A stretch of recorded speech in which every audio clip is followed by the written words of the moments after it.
We're getting back to basics today with a new nut milk recipe, and that's almond milk.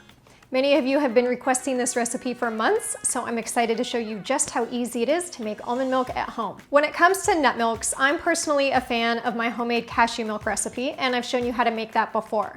But I also understand that some may have a sensitivity to cashews, or depending on where you live in the world, cashews may be more expensive or harder to find.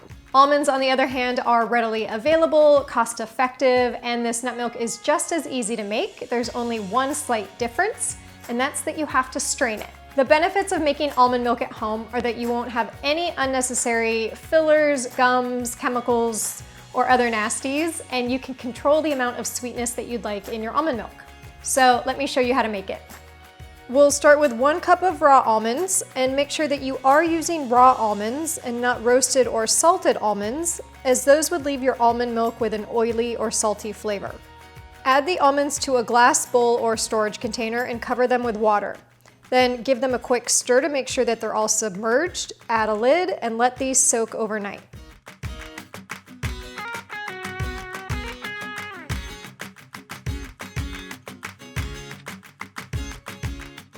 The next day, you'll see that the water looks quite murky and the almonds have plumped a little. Drain the almonds and give them a rinse, and then add them to your Vitamix. You'll see in just a second how quickly the Vitamix can turn almonds into creamy almond milk with its powerful motor and hardened steel blades, and I'm happy to partner with Vitamix on today's video. To the almonds, we'll add 4 cups of filtered water, a pinch of sea salt, and if you'd like, a sweetener of your choice. I'm adding 2 pitted dates today, but honey, maple syrup, stevia, or monk fruit all work as well. And if you'd like a vanilla flavor, just add 1 teaspoon of vanilla extract. Add the lid to your Vitamix, turn it on high, and let it blend for 1 minute.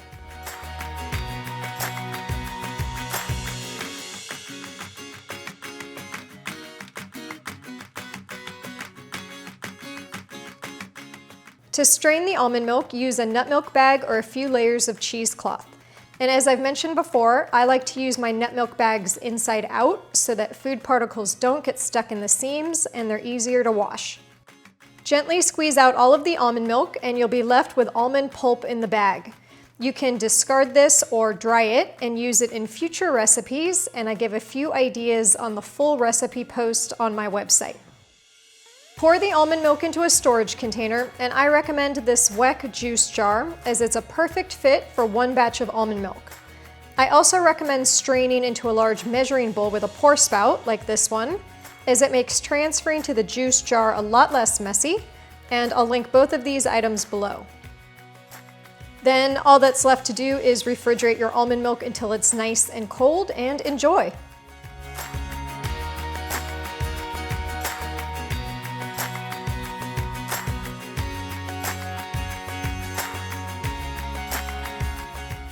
I hope you enjoyed today's new Healthy Basics video, and if you did, make sure to give it a thumbs up and hit that subscribe button below so you don't miss next week's video.